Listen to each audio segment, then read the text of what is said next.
بالسند المتصل منا إلى الإمام البخاري رحمه الله قال حدثنا يحيى بن سليمان قال حدثني ابن وهب قال أخبرني عمرو قال أبو عبد الله وقال بكر بن مضر عن عمرو بن الحارث عن بكير أن قريبا مولى بن عباس حدثه أن ابن عباس وعبد الرحمن بن أزهر والمسور بن مخزمة رضي الله عنهم أرسلوا إلى عائشة فقالوا اقرأ عليه السلام منا جميعا وسلها عن الركعتين بعد العصر وإنا أخبرنا أنك تصليهما وقد بلغنا أن النبي صلى الله عليه وسلم نهى عنهما. قال ابن عباس رضي الله عنهما وكنت أضرب مع عمر الناس عنهما. قال قريب فدخلت عليها وبلغتها ما أرسلوني فقالت سل أم سلمة فأخبرتهم فردوني إلى أم سلمة بمثل ما أرسلوني إلى عائشة بمثل ما أرسلوني إلى عائشة. فقالت أم سلمة سمعت النبي صلى الله عليه وسلم ينهى عنهما وإنه صلى العصر ثم دخل علي وعندي نسوة من بني حرام من الأنصار فصلاهما. فأرسلت إليه الخادم فقلت قومي إلى جنبه فقولي تقول أم سلمة يا رسول الله ألم أسمعك تنهى عن هاتين الركعتين فأراك تصليهما فإن أشار بيده فاستأخري. ففعلت الجارية فأشار بيده فاستأخرت عنه. فلما انصرف قال يا بنت أبي أمية سألت عن الركعتين بعد العصر إنه أتاني أناس من عبد الكيس بالإسلام من قومهم فشغلوني عن الركعتين اللتين بعد الظهر فهما هاتان. بسم اللہ الرحمن الرحیم.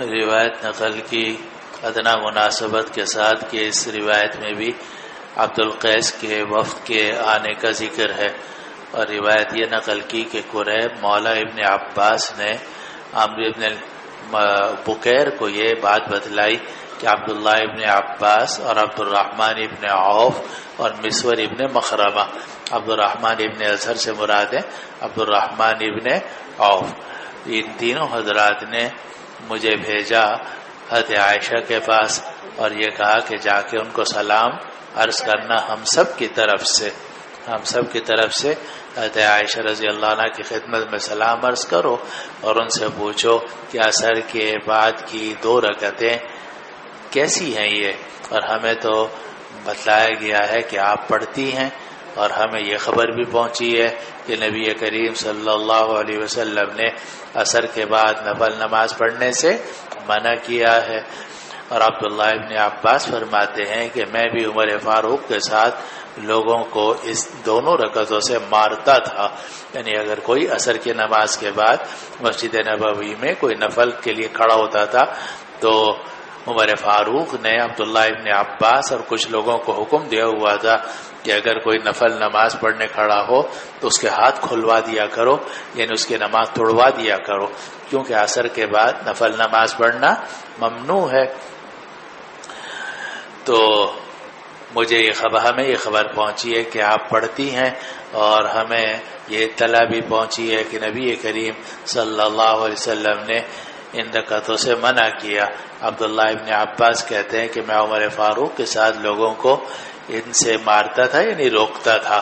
قریب کہتے ہیں کہ میں حضرت عائشہ رضی اللہ عنہ کی خدمت میں پہنچا اور میں نے حضرت عائشہ کو وہ بات پہنچا دی جو انہوں نے مجھے دے کر بھیجی تھی۔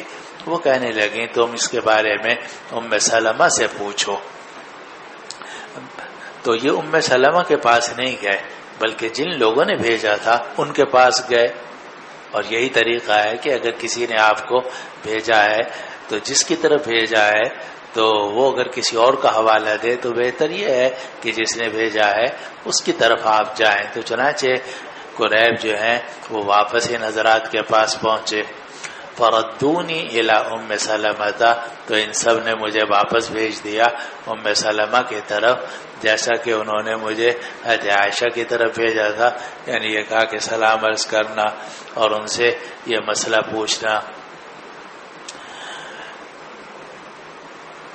تو ام سلمہ نے یہ بات ارشاد فرمائی کہ میں نے نبی کریم صلی اللہ علیہ وسلم کو سنا تھا کہ آپ عصر کے بعد کی 2 رکعتوں سے منع کرتے تھے، لیکن ایک دن آپ نے عصر کی نماز پڑھی، پھر میرے پاس تشریف لائے اور میرے پاس بنو حرام کی کچھ عورتیں بیٹھی ہوئی تھیں انصار کی، تو آپ نے 2 رکعت نماز پڑھی یعنی کھڑے ہوئے، تو میں نے خادمہ کو رسول اللہ صلی اللہ علیہ وسلم کے پاس بھیجا اور میں نے کہا کہ تم جا کر رسول اللہ صلی اللہ علیہ وسلم کے برابر میں کھڑی ہو جاؤ اور ان سے یہ کہو کہ ام سلمہ عرض کرتی ہیں کہ یا رسول اللہ، کیا میں نے آپ کو نہیں سنا تھا کہ آپ تو منع کرتے تھے عصر کے بعد کی ان 2 رکعتوں سے، اور میں آپ کو دیکھ رہی ہوں کہ آپ دونوں پڑھ رہے ہیں، اگر رسول اللہ صلی اللہ علیہ وسلم ہاتھ سے اشارہ کریں تو تم پیچھے ہٹ جانا۔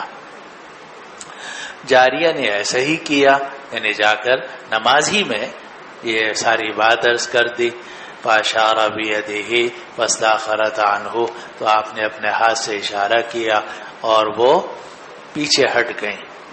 تو اب اس سے 2 مسئلے معلوم ہوئے کہ اگر آپ نمازی کو کوئی بات مختصر سی بتانا چاہیں ضروری کہ بھئی میں جا رہا ہوں، گھر کھلا ہوا ہے، تم دروازہ بند کر دینا، اور پھر یہ کیا کہ آپ نکل گئے اور نمازی نے سن لیا، اور نمازی نے نماز سے فارغ ہونے کے بعد وہ گھر کی حفاظت کر لی، دروازہ بند کر لیا، تو یہ آپ کا کہنا اور اس کا سن لینا یہ جائز ہے، یعنی اس سے نماز فاسد نہیں ہوتی۔ دوسری بات یہ معلوم ہوئی کہ ایک ہاتھ سے اگر اشارہ کر لیا جائے اس سے بھی نماز فاسد نہیں ہوتی، اس لیے موبائل اگر ایک ہاتھ سے بند کر دیا جائے یا کپڑا ایک ہاتھ سے درست کر لیا جائے یا کوئی اور ایسا کام جس میں ایک ہاتھ بندھا ہوا ہے دوسرے ہاتھ سے آپ نے وہ کام کر لیا، اشارہ کر دیا کہ پیچھے ہٹ جاؤ، اشارہ کر دیا، تو یہ اشارہ کرنا جائز ہے، اس سے نماز فاسد نہیں ہوتی۔ تو آپ نے اپنے ہاتھ سے اشارہ کیا، اور یہ ہمارے ہاں کئی مسئلے ایسے ہوتے ہیں کہ ائمہ ثلاثہ کے ہاں تو بہت زیادہ ہیں، لیکن ان کے ہاں تو حرکت بہت ہے نماز کے اندر، خاص طور پر حنابلہ اور عربوں کے ہاں تو، اور یہ غیر مقلدین ان کی حرکتیں بہت ہوتی ہیں۔ عربی مدینہ منورہ میں یا مکہ مکرمہ میں جو عرب نماز پڑھتے ہیں ان کو آپ دیکھو، بلکہ میرے ساتھ ایسا واقع ہوا کہ میں حج میں تھا تو میں یہاں کھڑا ہوا تھا، میرے ادھر ایک اور آدمی تھا، ادھر ایک اور آدمی تھا، وہ تھا بدو۔ تو مسجد نبوی میں اب ایک آدمی ادھر سے آیا، اب وہ سامنے سے گزرنا چاہتا تھا، بدو نے ہاتھ رکھو، پھر اس نے نماز پڑھنی شروع کر۔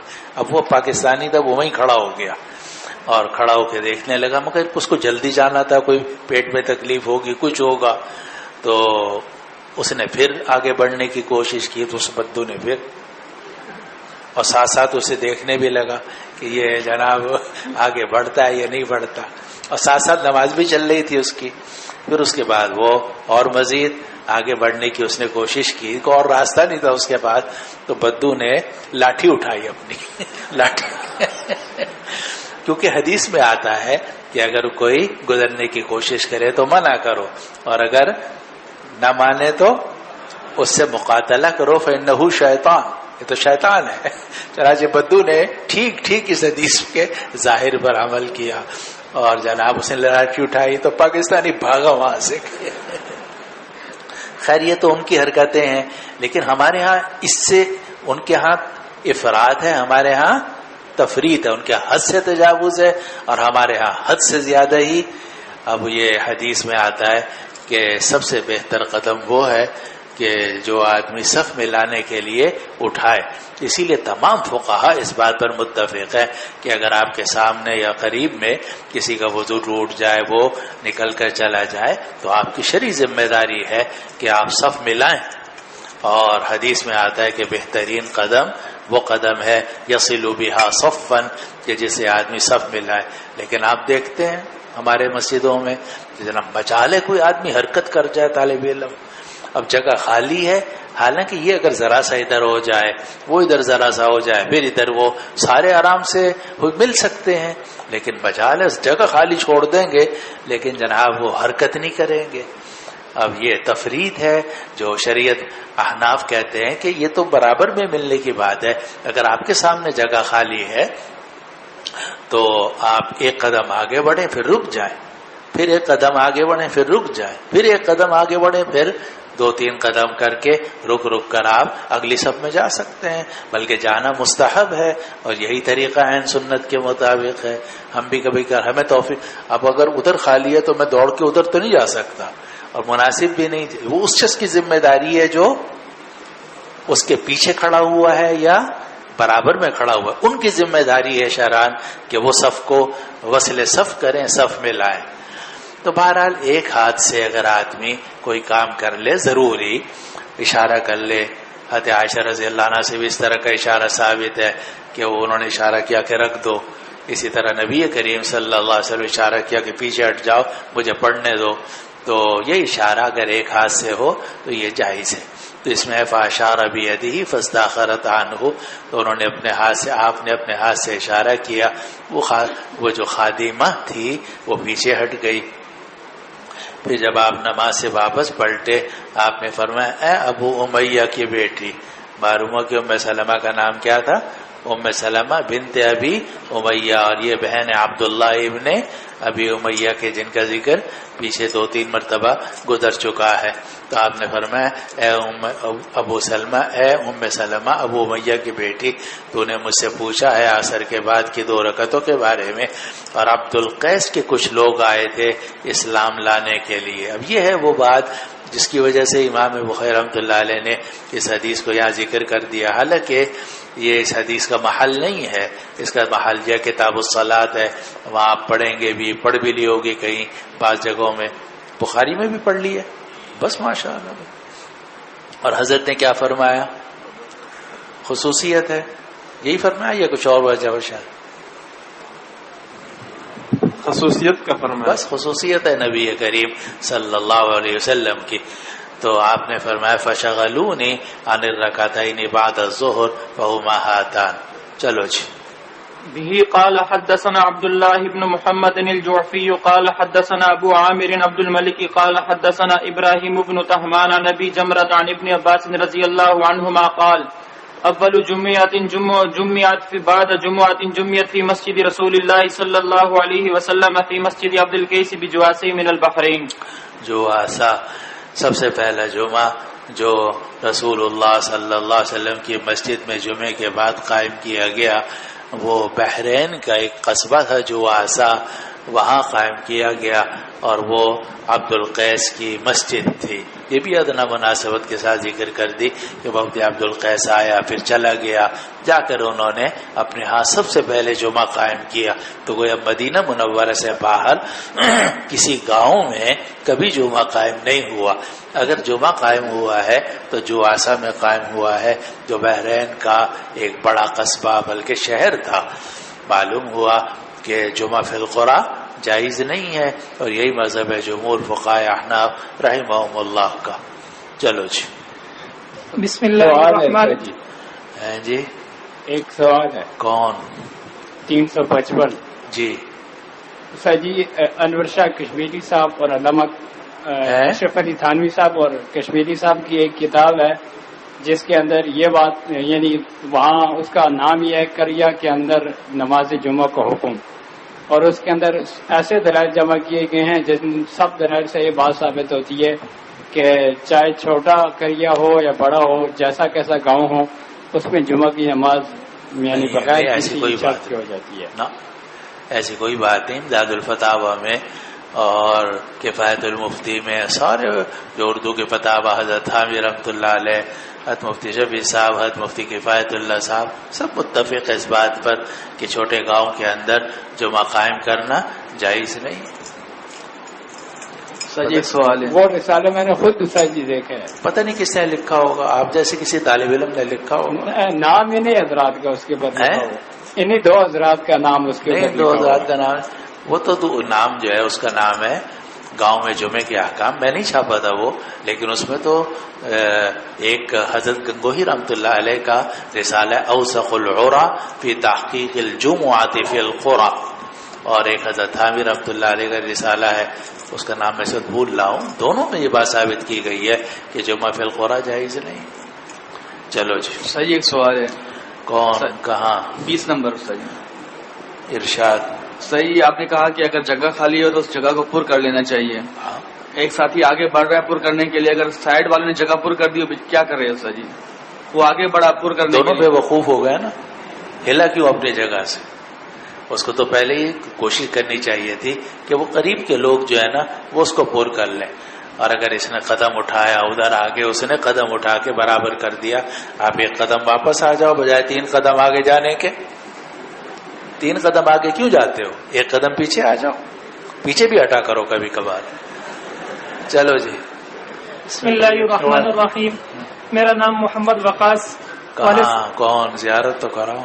ہاں جی۔ والد صاحب کا نام جاوید خان، ایبٹ آباد سے تعلق ہے، درجہ سادسہ تک ہری گور میں پڑھا ہے اور جامعہ میں 2 سال ہے۔ چلو باب وقت بنی حنیفہ و حدیث ثمامۃ بن اسال رضی اللہ عنہ بالسند المتصل منا الى الامام البخاری رحمه الله تعالى قال حدثنا عبد الله بن يوسف قال حدثني الليث قال حدثني سعيد بن ابي سعيد سمع ابا هريره رضي الله عنه قال بعث النبي صلى الله عليه وسلم خيلا قبل نجد فجاءت برجل من بني حنيفة يقال له ثمامة بن أسال فربطه بسارية من سوار المسجد فخرج إليه النبي صلى الله عليه وسلم فقال ما عندك يا ثمامة؟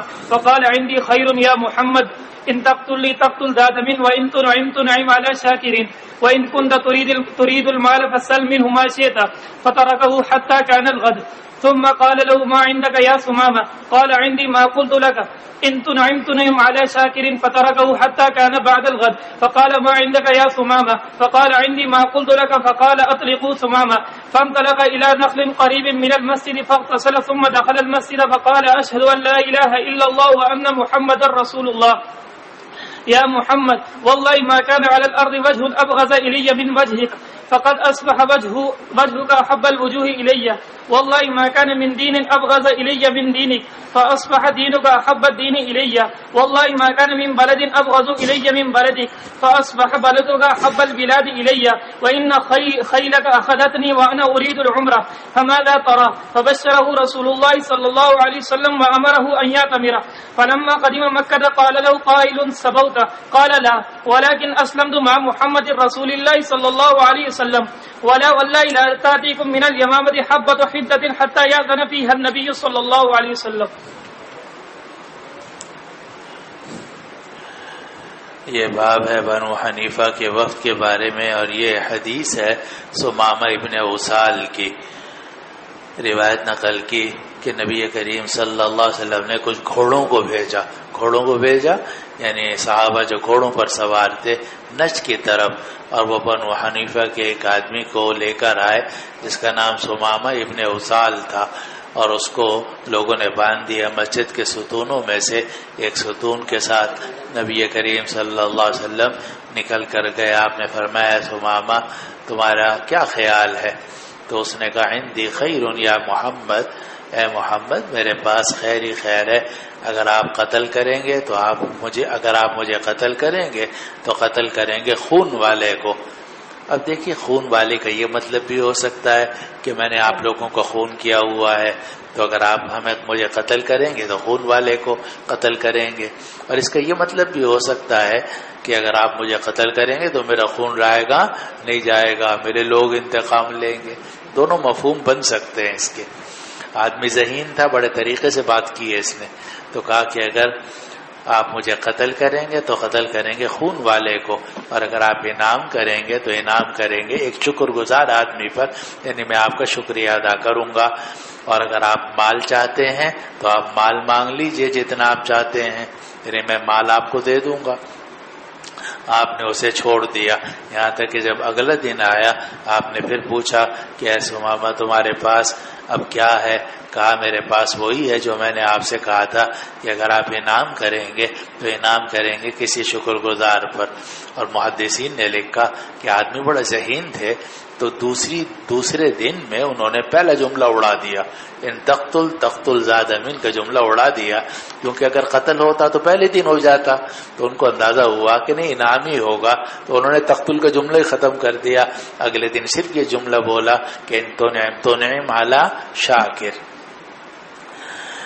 آپ نے پھر چھوڑ دیا یہاں تک کہ اس سے اگلا دن ہوا تو آپ نے پھر پوچھا ہے سمامہ تمہارے پاس کیا ہے، یعنی کیا خیال ہے تمہارا؟ اس نے کہا جی وہی بات ہے جو میں نے کہی تھی. آپ نے فرمایا سمامہ کو چھوڑ دو. وہ گئے مسجد کے قریب کھجوروں کے باغ میں، وہاں جا کر غسل کیا، پھر مسجد میں آئے اور کلمہ پڑھ لیا، اشہدو ان لا الہ الا اللہ وان محمد الرسول اللہ. تو کلمہ جو پڑھا زبردستی نہیں پڑھا، آپ نے جب چھوڑ دیا تو انہوں نے شکر گزاری کے طور پر خود ہی مسلمان ہو گئے. 3 دن دیکھتے رہے ہوں گے مسلمانوں کو، اندازہ ہوا کہ تو بڑے بہترین خوبصورت لوگ ہیں، خوبصورت خوبصیرت. تو یہ مسلمان ہو گئے اور پھر کلمہ پڑھا اور یہ کہا کہ اے محمد اللہ کی قسم زمین پر کوئی چہرہ آپ سے زیادہ مجھے نفرت والا نہیں تھا، لیکن اب آپ کا چہرہ تمام چہروں میں مجھے سب سے زیادہ محبوب ہے، اور اللہ کی قسم کوئی دین مجھے آپ کے دین سے زیادہ قابل نفرت نہیں تھا، لیکن اب آپ کا دین تمام دینوں میں مجھے سب سے زیادہ محبوب ہو گیا ہے، اور کوئی شہر مجھے آپ کے شہر سے زیادہ نفرت والا نہیں تھا، لیکن اب آپ کا شہر مجھے تمام شہروں میں محبوب ہو گیا ہے، اور آپ کے گھوڑوں نے مجھے پکڑ لیا ہے. میں تو عمرے کے لیے جا رہا تھا، تو آپ کی کیا رائے ہے، وہ عمرہ کروں یا نہ کروں؟ تو رسول اللہ صلی اللہ علیہ وسلم نے بشارت دی. بشارت دی کا مطلب یہ ہے کہ ہاں تم عمرہ کرو انشاءاللہ تمہیں ثواب ملے گا، اور حکم دے دیا کہ تم عمرہ کرو. پھر جب وہ مکہ پہنچے تو ایک کہنے والے نے کہا کہ تم بھی صحابی ہو گئے ہو، اور اسی سے آپ اندازہ کر سکتے ہیں کہ یہ واقعہ فتح مکہ سے پہلے کا ہے کہ وہاں کافروں ہی کی حکومت تھی، اور کافروں میں سے ایک کافر نے کہا صبو تھا، تم صابی ہو گئے ہو، یعنی پرانے دین سے نکل کر تم نے نیا دین قبول کر لیا ہے. تو انہوں نے کہا نہیں میں صابی نہیں ہوا ہوں بلکہ میں مسلمان ہوا ہوں، اور میں اسلام لایا ہوں محمد الرسول اللہ کے ساتھ. ان کا جو علاقہ تھا وہاں گندم بہت ہوتی تھی، گندم جو.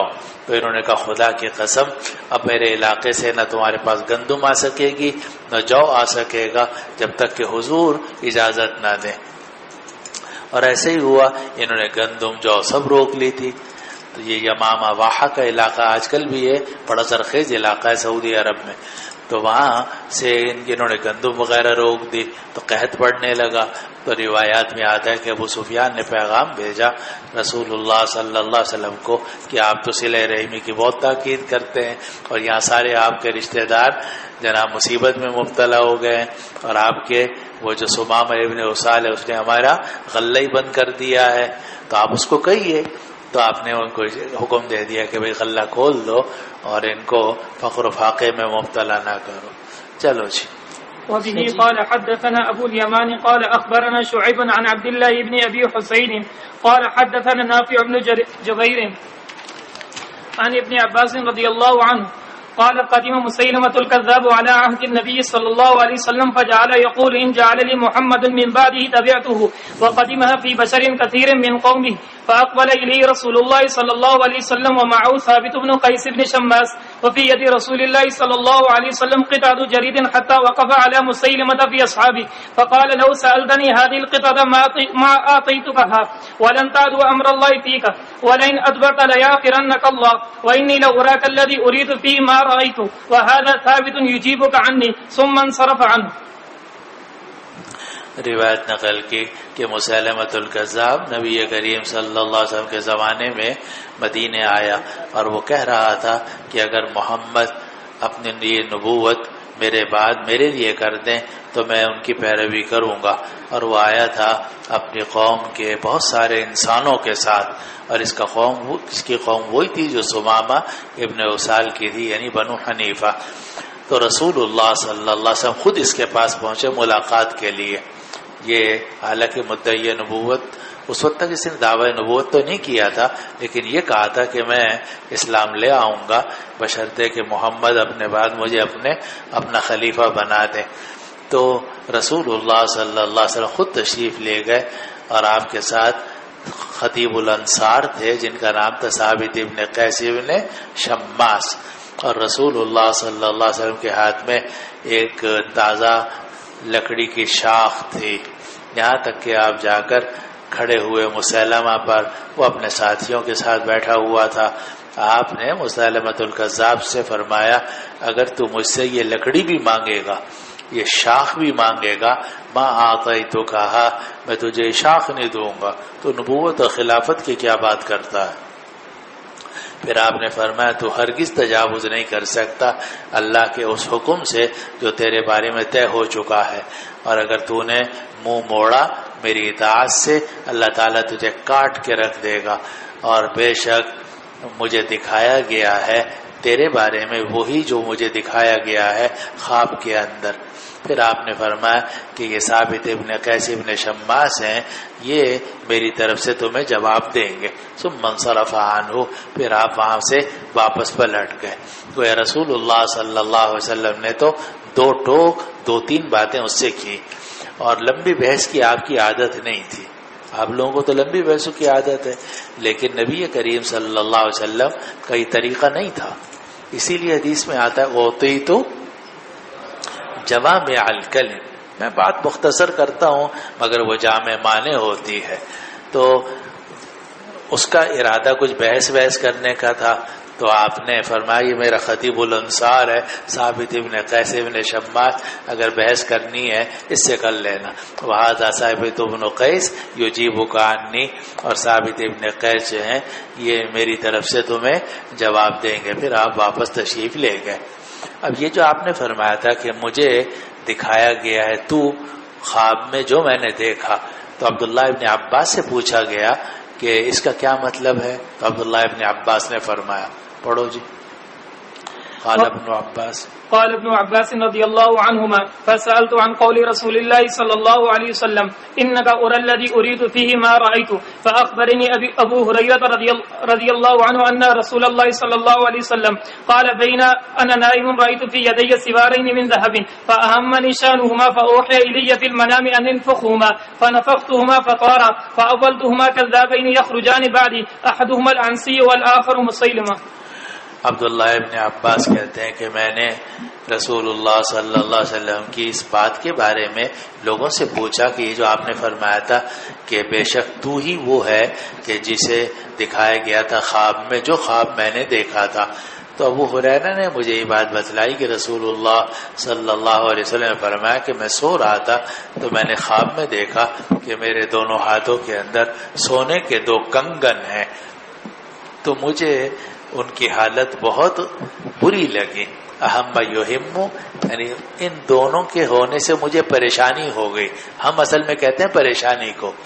تو مجھے یعنی آپ کو خیال ہوا کہ بھئی یہ میں تو سونے کے کنگن نبی کے ہاتھ میں، سونے کی تو ویسے ہی ممانعت ہے مردوں کے لیے، تو آپ نے فرمایا کہ مجھے ان دونوں سونوں کے کنگنوں سے پریشانی ہوئی۔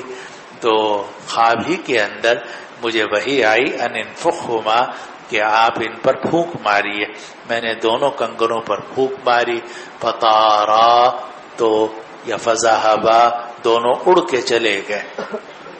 فاولتهما، تو میں نے اس خواب کی تعبیر لی کہ 2 کذاب ہیں جو میرے بعد نکلیں گے مراد میرے بعد یعنی میرے دعوی نبوت کے بعد نکلے ہیں، ان میں سے ایک اسود عنسی ہے اور دوسرا صاحب صنعاء ہے۔ تو عنسی یعنی اسود عنسی اور دوسرا مسلمۃ الکذاب، یہ 2 مدعی نبوت تھے جو نبی کریم صلی اللہ علیہ وسلم کے زمانے ہی میں ظاہر ہو گئے تھے۔ جب ان دونوں نے دیکھا کہ نبی کریم صلی اللہ علیہ وسلم کو اللہ تعالیٰ نے یہ عزت عطا فرمائی ہے، تو میں سوچا کہ ہمیں بھی نبوت کا دعویٰ کرنا چاہیے تاکہ ہمیں بھی کوئی یہی شان و شوکت عزت ملے۔ تو انہوں نے بھی دعویٰ کر دیا۔ تو یہ مدعی ہے، اور آپ کا ارشاد آپ نے سنا ہوگا کہ 30 دجالون کذابون۔ چلو جی، اقرأ۔ بسم اللہ الرحمن الرحیم. نام حبیب اللہ، والد صاحب کا نام شیر افضل، تعلق بنیر سے ہے. ابتدائی درجات مدرسہ سیدنا بلال گلشن اقبال کراچی میں پڑھے اور درجہ سادسہ سے جامعہ حاضہ میں زیر تعلیم ہوں. وبسند متصل منا إلى الإمام البخاري رحمه الله تعالى. وبه قال حدثنا إسحاق بن نصر قال حدثنا عبد الرزاق عن معمر عن همام أنه سمع أبا هريرة رضي الله عنهم يقول قال رسول الله صلى الله عليه وسلم بين أنا نائم أتيت بخزائن الأرض فوضع في كفي سواران من ذهب فكبر علي فأوحي إلي أن انفخهما فنفختهما فذهبا فأولتهما الكذابين اللذين أنا بينهما صاحب الصنعاء وصاحب اليمامة. آپ نے فرمایا اسی درمیان کہ میں سو رہا تھا کہ مجھے زمین کے خزانے دے دیے گئے اور میری دونوں ہتھیلیوں کے اندر سونے کے 2 کنگن رکھے گئے، تو وہ دونوں کنگن میرے اوپر بڑے بھاری ہو گئے. تو میری طرف خواب ہی میں وہی ہوئی کہ ان دونوں کو پھونک مار دو. میں نے پھونک ماری تو وہ دونوں کنگن چلے گئے، یعنی اڑ گئے. میں نے اس کی تعبیر لی کہ 2 کذاب ہوں گے جن کے درمیان میں ہوں. 2 کذاب ہیں جن کے درمیان میں ہوں، ایک صاحب صنعاء یعنی اسود عنسی اور دوسرا صاحب الیمامہ یعنی مسلمۃ الکذاب. اور یہ ہاتھ میں کنگن کا ہونا، ایک تو سونا، اور سونا مردوں کے لیے دنیا کے اندر حرام ہے، آخرت میں تو پہنائے جائیں گے لیکن دنیا میں حرام ہے.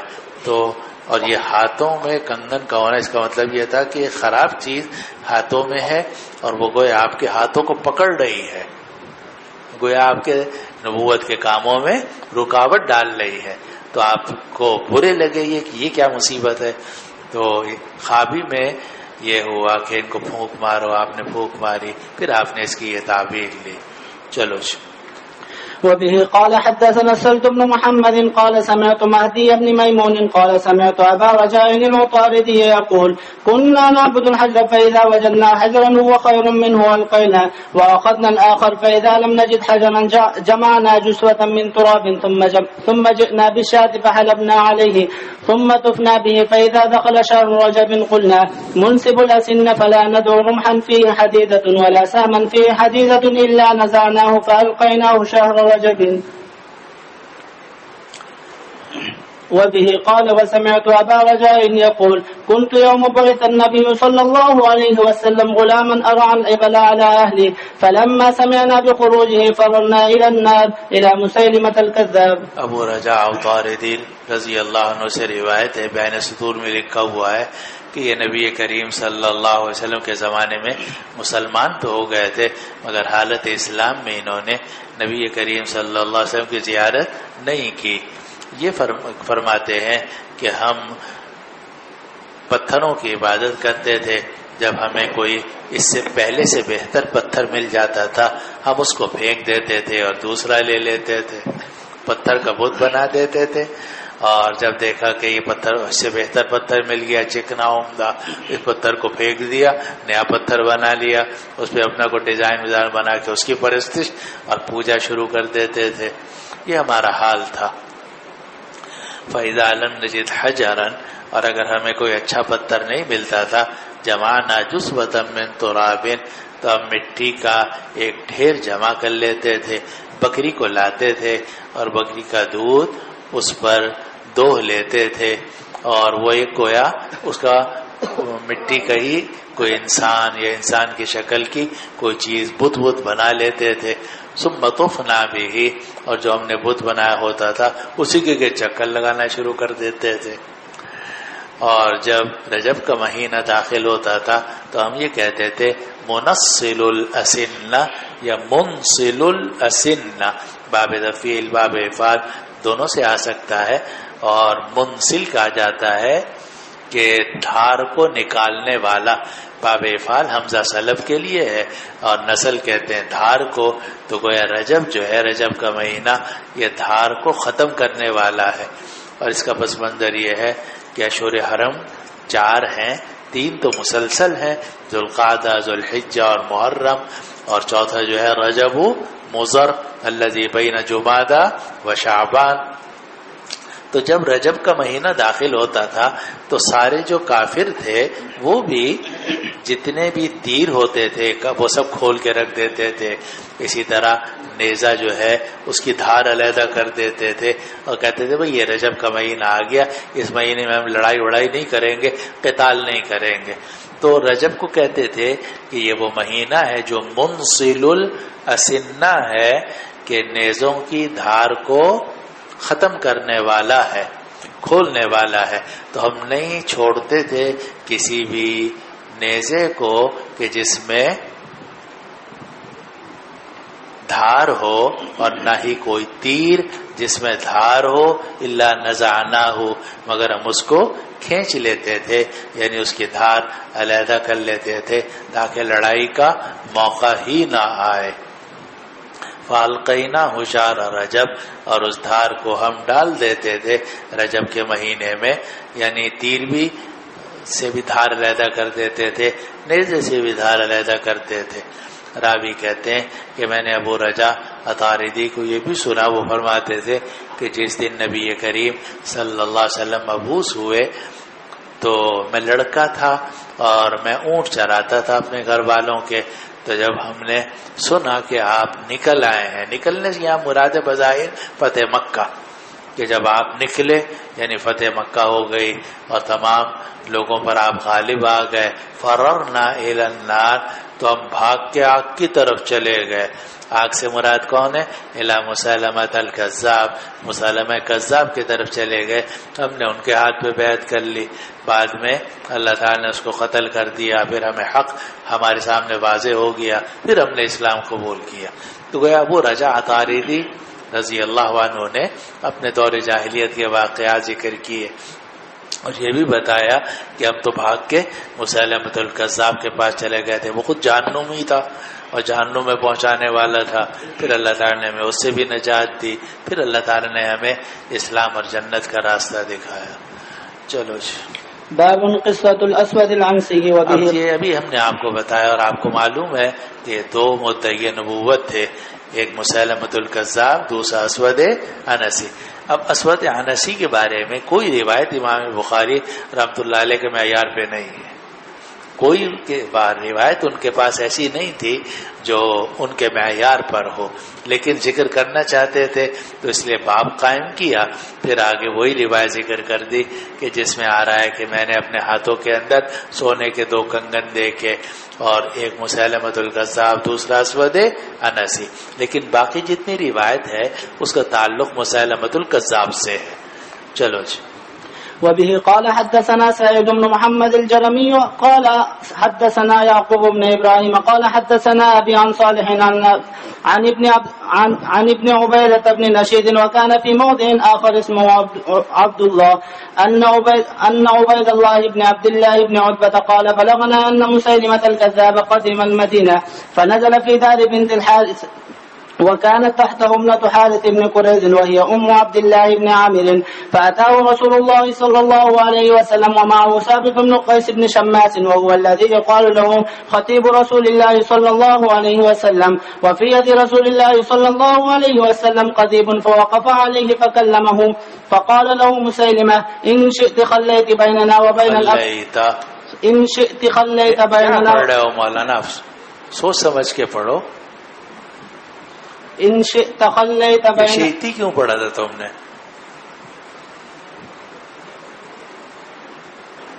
ان شئت خليت بيننا کس نے کس کو خطاب کیا؟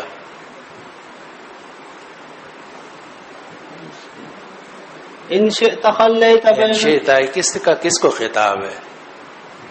حضور صلی اللہ علیہ وسلم نے مسلم کو ہے، حضور صلی اللہ علیہ وسلم نے مسلمہ کذاب کو خطاب. یہ تو نہیں لکھا ہوا، نیچے دیکھو کیا لکھا ہوا ہے.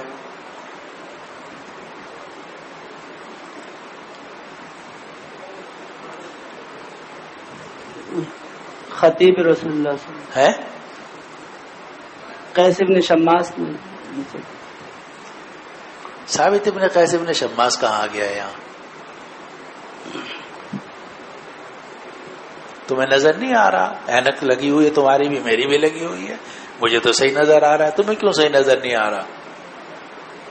ان شئتا یہ کس نے کس کو خطاب کیا ہے؟ نہیں ان سے بھی تو پوچھ لو نا، وہ جو پڑھ رہے ہیں صاحب،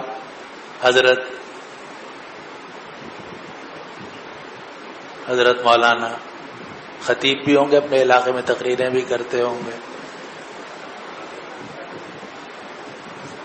ان کو یہی پتہ نہیں چل رہا کہ یہ ان شئتا کہنے والا کون ہے، خطاب کس کو ہو رہا ہے، کون ہے خطاب کرنے والا، کس کو خطاب ہے؟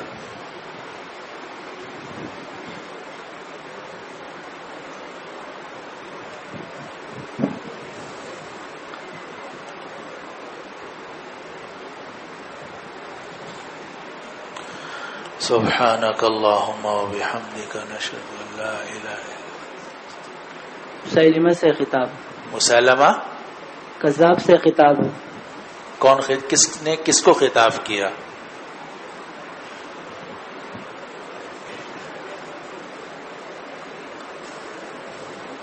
قیس بن شماس نے. اب دیکھو مولانا، اب یہ سب ہے کہ سب کہتے ہیں ہمیں داخلہ دو، کوئی کہتا ہے دورے میں داخلہ دو، کوئی کہتا ہے جناب تخصص میں داخلہ دو. اب جب امتحان لیتے ہیں تو یہ صورت نکلتی ہے.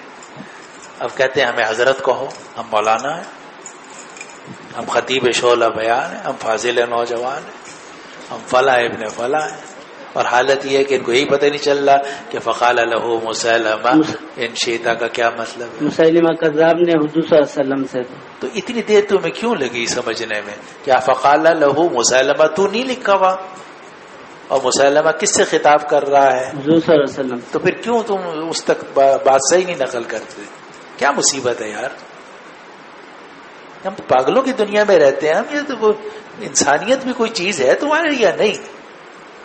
تمہیں قال کا ترجمہ نہیں آتا، مسیلمہ کا ترجمہ نہیں آتا، اور یہ بھی تمہیں پتہ نہیں چل رہا کہ مسیلمہ کس سے بات کر رہا ہے، اور تم جناب انشیتی پڑھ رہے ہو اس کو. خدا کا خوف نہیں ہے تمہیں؟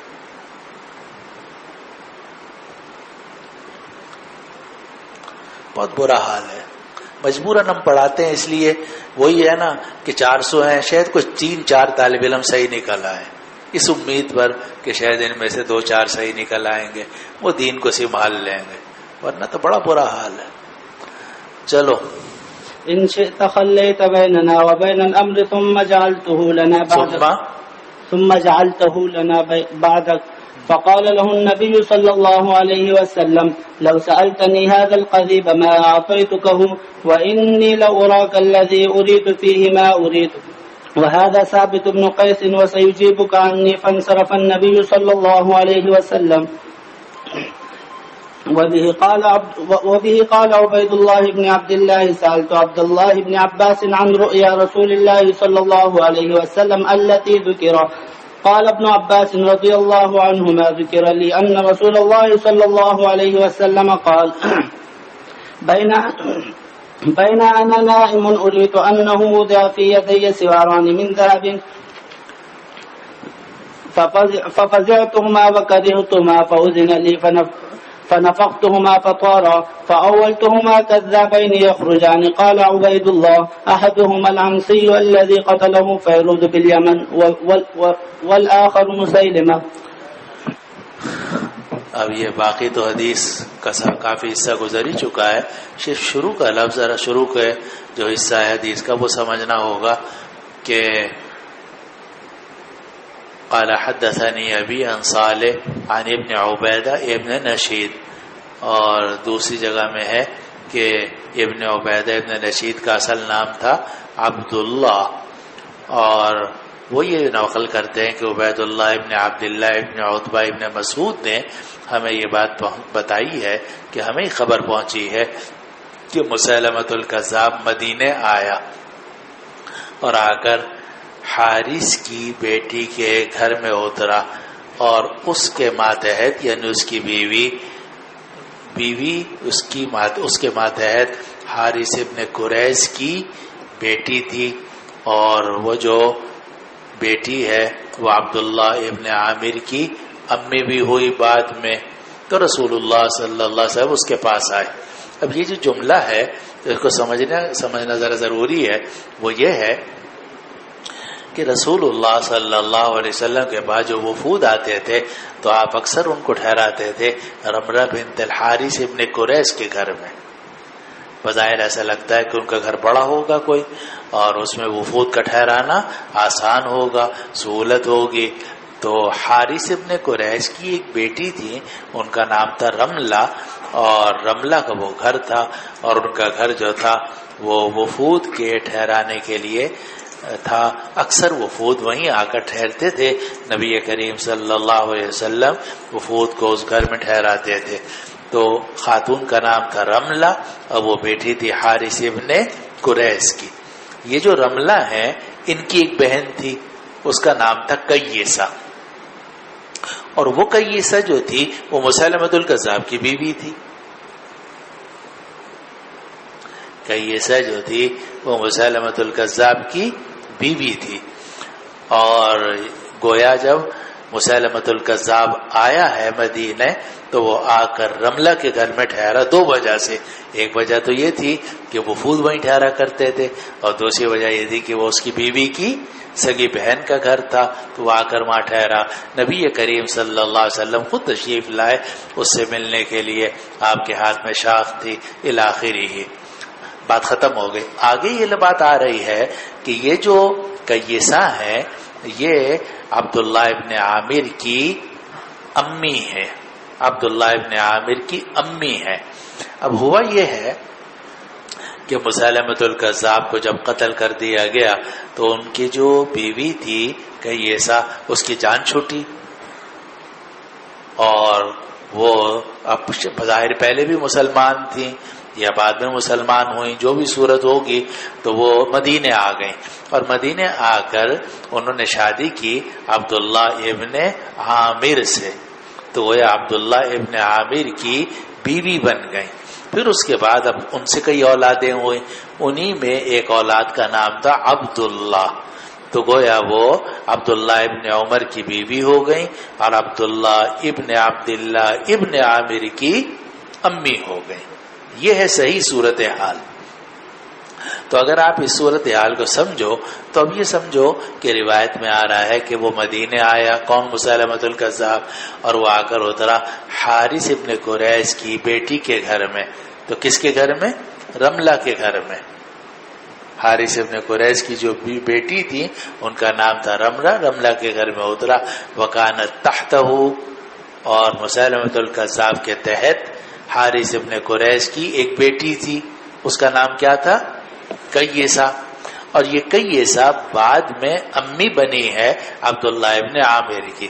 لیکن آپ کے حاشیے میں بھی لکھا ہوا ہے, اور سارے حاشیہ نمبر 19 ہے, قولہ وہی ام عبداللہ قیل الصواب ام اولاد عبداللہ ابن عامر لانہا زوجتہ لا امہ, کیونکہ قیسہ کی شادی عبداللہ ابن عامر سے ہوئی تھی تو اس سے اولاد ہوئی ہے.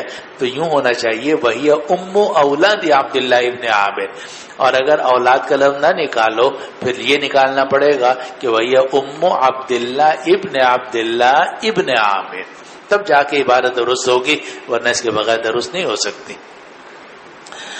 رسول اللہ صلی اللہ علیہ وسلم مسلمۃ الکذاب کے پاس آیا. آپ کے ساتھ ثابت ابن قیس ابن شماس بھی تھے, اور یہ ثابت ابن قیس ابن شماس وہی ہیں جن کو خطیب و رسول اللہ کہا جاتا تھا.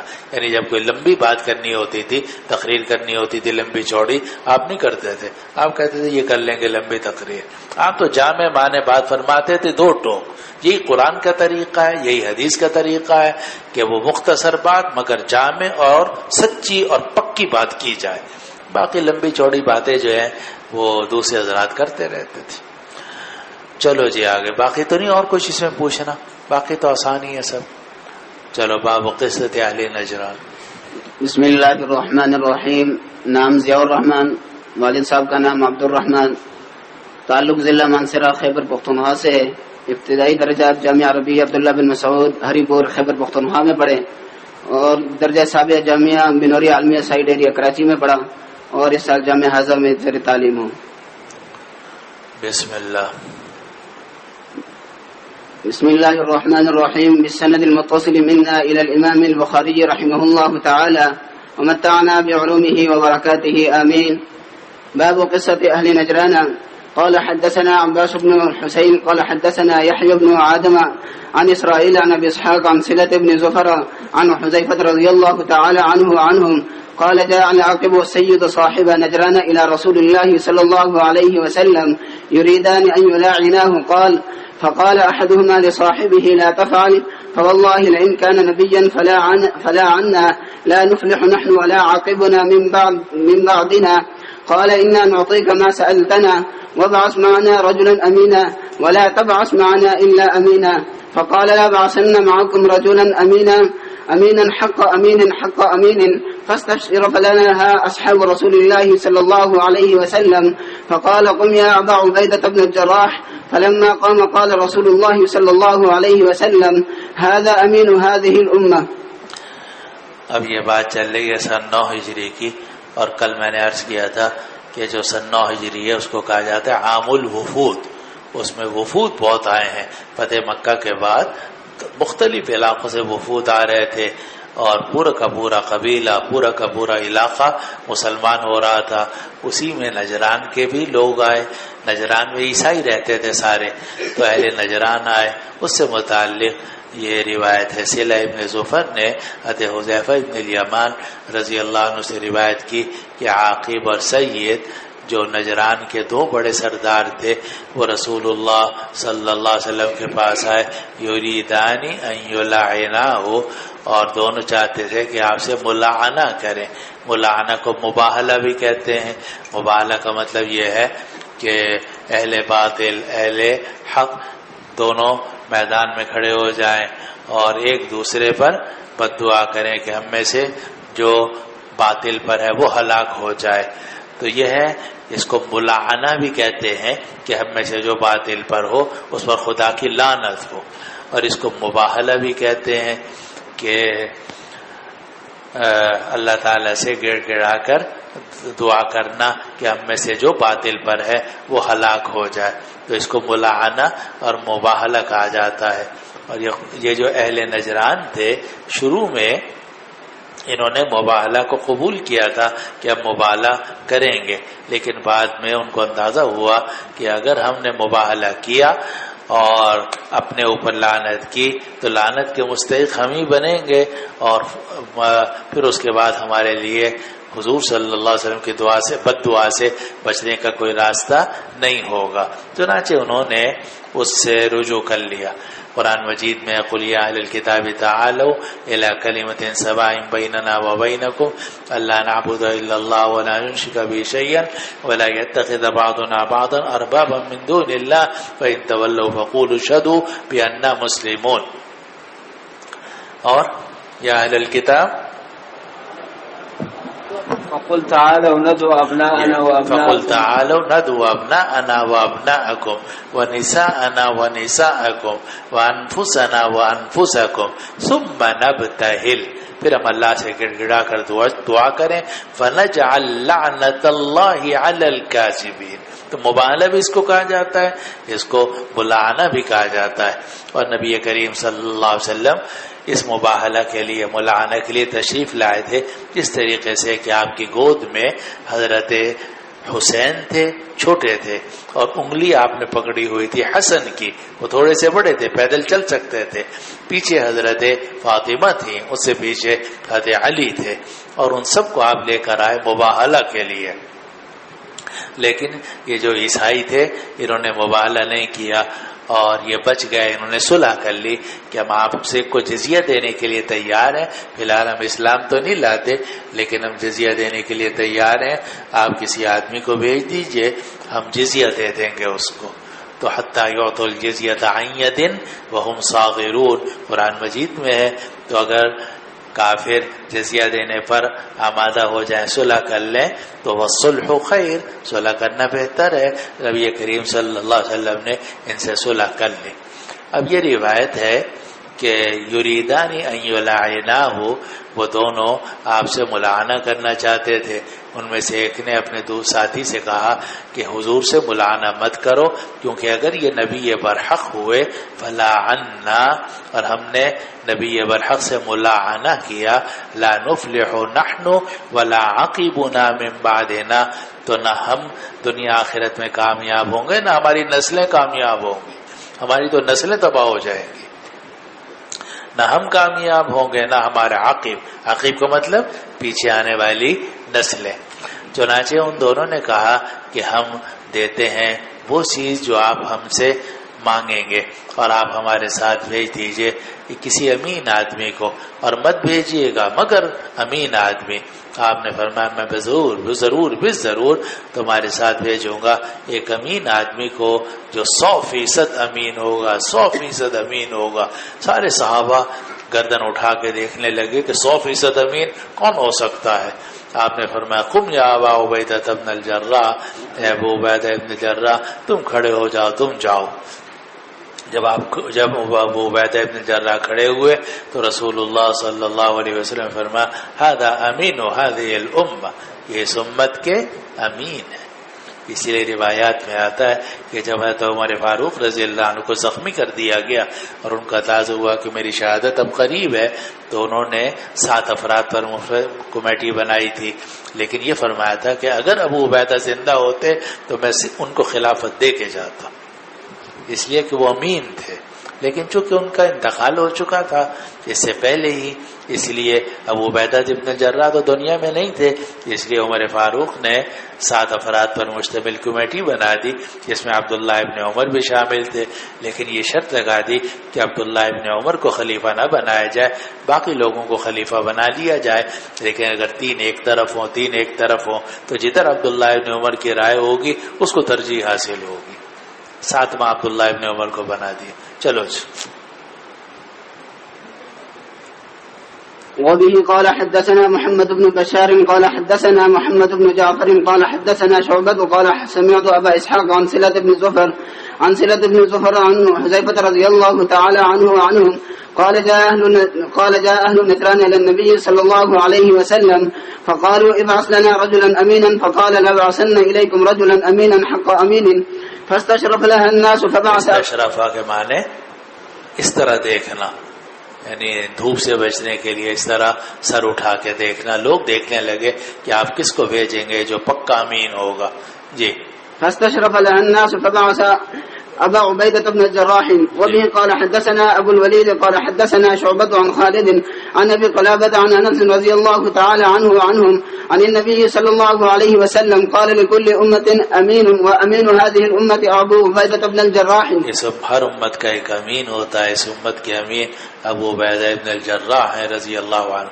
اور اسی لیے روایات میں آتا ہے کہ ایک مرتبہ عمر فاروق شام گئے. عمر فاروق سارے علاقوں کا دورہ کرتے تھے، اپنے گورنروں کو دیکھتے تھے کہ کس شان و شوکت سے رہتے ہیں اور ان کے حالات بدلے تو نہیں ہیں اور کوئی ان کے ہاں معاملات صحیح ہیں یا نہیں ہیں. تو شام جب پہنچے تو ابو عبیدہ ابن الجراح شام کے گورنر تھے، تو ان سے کہا میں تمہارا گھر دیکھنا چاہتا ہوں. حضرت معاویہ سے بھی کہا تھا، حضرت معاویہ کے پاس جب پہنچے کہا میں تمہارا گھر دیکھنا چاہتا ہوں. تو دیکھا تو بڑا شاندار تھا. تو اعتراض کیا کہ معاویہ سے کہ معاویہ یہ کیا ہے؟ کہا جی میری مجبوری ہے، یہاں لوگ اس کے بغیر قابو نہیں آتے. جب تک کوئی شان و شوکت سے نہ رہا جائے تو لوگوں پر اثر نہیں ہوتا. تو چپ ہو گئے عمر فاروق. تو یہاں یہ ہوا کہ جب شام پہنچے تو حضرت ابو عبیدہ ابن الجراح سے کہا کہ تمہارا گھر دیکھنا چاہتا ہوں. ابو عبیدہ ابن الجراح نے کہا امیر المومنین آپ کیا فائدہ میرے گھر دیکھنے کا، تو آپ اپنی آنکھیں نچوڑیں گے. اگر آپ میرا گھر دیکھیں گے اپنی آنکھیں نچوڑیں گے. کہا نہیں میں دیکھنا چاہتا ہوں تمہارا گھر. چنانچہ کہا جی ٹھیک ہے. جب کام ختم ہو گیا تو روانہ ہوئے. تو کہا جی میرا گھر تو شہر سے باہر ہے. کہا چلو. اب شہر سے باہر شہری ختم ہو گیا، اب جناب آبادی ختم ہو گئی، اب ذرا درخت اور جنگل ٹائپ. وہاں بیچ پہ ایک جھونپڑی تھی. وہ جھونپڑی میں پہنچے تو وہاں ایک پیالہ تھا اور کچھ چٹائی تھی، اس طرح کی کوئی چیز تھی تو انہوں نے تلاش کیا اور باسی روٹی نکالی، پانی نکالا، اس باسی روٹی پانی میں ڈالی اور امیر المومنین عمر فاروق سے کہا کہ یہی ہمارے پاس تو رات کا کھانا ہے.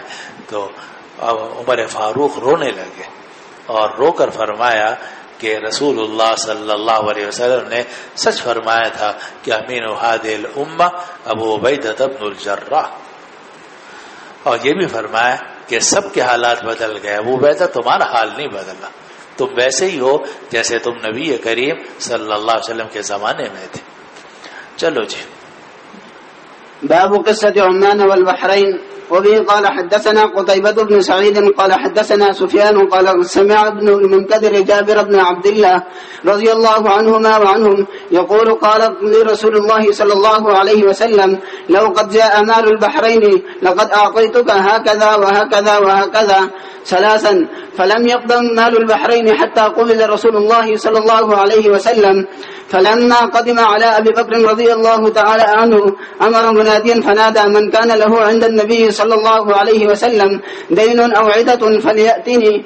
قال جابر فجئت أبا بكر فأخبرته أن النبي صلى الله عليه وسلم قال لو جاء مال البحرين أعطيتك هكذا وهكذا ثلاثا. قال فأعطاني. قال جابر فلقيت أبا بكر بعد ذلك فسألته فلم يعطيني ثم أتيته الثانية فلم يعطيني ثم أتيته الثالثة فلم يعطيني فقلت له قد أتيتك فلم تعطني ثم أتيتك فلم تعطني ثم أتيتك فلم تعطني فإما أن تعطيني وإما أن تبخل عني. فقال أقلت تبخل عني وأي داء أدواء من البخل؟ قالها ثلاثا ما منعتك من مرة إلا وأنا أريد أن أعطيك. وعن عمرو عن محمد بن علي قال سمعت جابر بن عبد الله رضي الله عنهما وعنهم يقول جئته فقال لي أبو بكر عدها فعددتها فوجدتها 500 فقال خذ مثلها مرتين. یہ باب ہے عمان اور بحرین کے قصے کے بارے میں.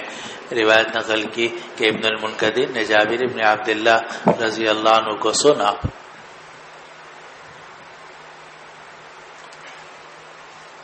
اور آپ کے حاشیے میں لکھا ہوا ہے کہ یہ عمان وہ عمان والا نہیں ہے، یہ عجمان ہے. وہ یہ جو آج کل عجمان جس کو بولتے ہیں یہ وہ عمان ہے، ورنہ عمان جو ہے وہ اردن میں ہے، وہ شام کے علاقے میں ہے.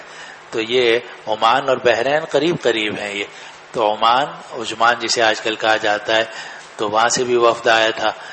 بہرحال اس میں روایت میں یہ ہے کہ جابر ابن عبداللہ فرماتے ہیں کہ رسول اللہ صلی اللہ علیہ وسلم نے مجھ سے فرمایا تھا کہ اگر بحرین کا مال آ گیا تو میں تمہیں اس طریقے سے دوں گا اور اس طرح دوں گا اور اس طرح دوں گا، یعنی دونوں مٹھیاں بھر بھر کے آپ نے فرمایا 2 مٹھیاں بھر بھر کے تمہیں دوں گا.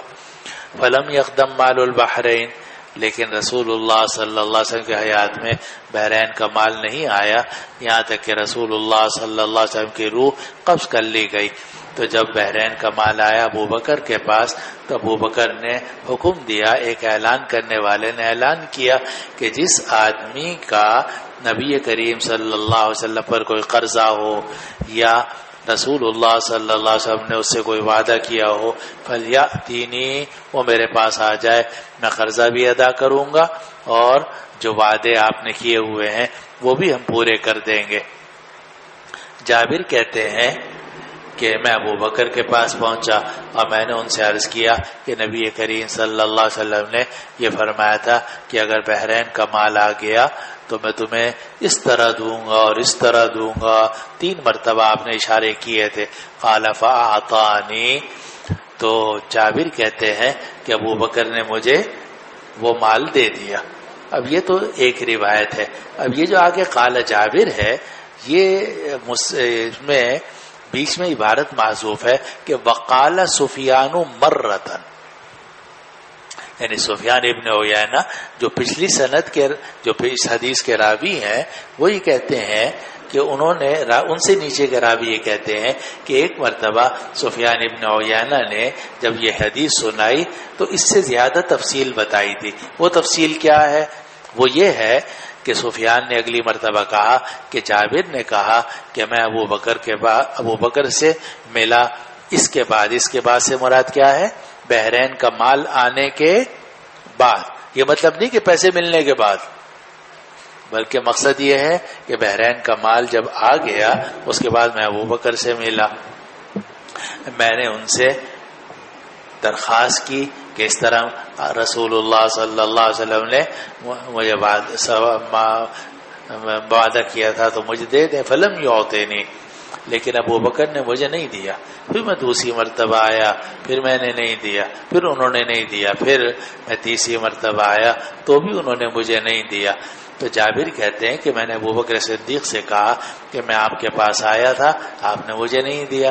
پھر میں دوبارہ آیا، پھر آپ نے نہیں دیا، پھر میں تیسری مرتبہ آیا تو آپ نے نہیں دیا. تو یا تو آپ مجھے دے دیں ورنہ کنجوسی کر لیں. پھر بھائی مان تب خلانی، ورنہ مجھ سے بخل ہی کر لیں، آپ کنجوسی کر لیں.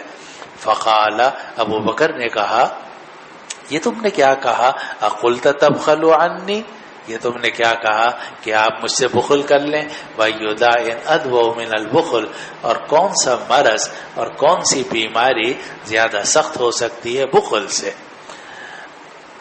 اور یہ جملہ قالها ثلاثا، ابوبکر نے 3 مرتبہ فرمایا. کیا جملہ؟ اَيُدَاءٍ أَدْوَوْ مِنَ الْبُخْلِ. اور پھر فرمایا کہ میں نے تمہیں کسی بھی مرتبہ منع نہیں کیا تھا مگر یہ کہ میں تمہیں دینا چاہتا تھا، لیکن ٹال کیوں رہے تھے؟ اس کی وجہ علماء نے یہ لکھی ہے کہ ابوبکر صدیق پہلے چاہتے تھے کہ اگر بیت المال پر یا رسول اللہ صلی اللہ علیہ وسلم پر کوئی دیون ہو پہلے وہ ادا ہو جائیں. جب دیون سے اطمینان ہو جائے گا پھر میں مواعید پورے کروں گا، جس سے آپ نے وعدے کیے ہیں وہ وعدے پورے کروں گا.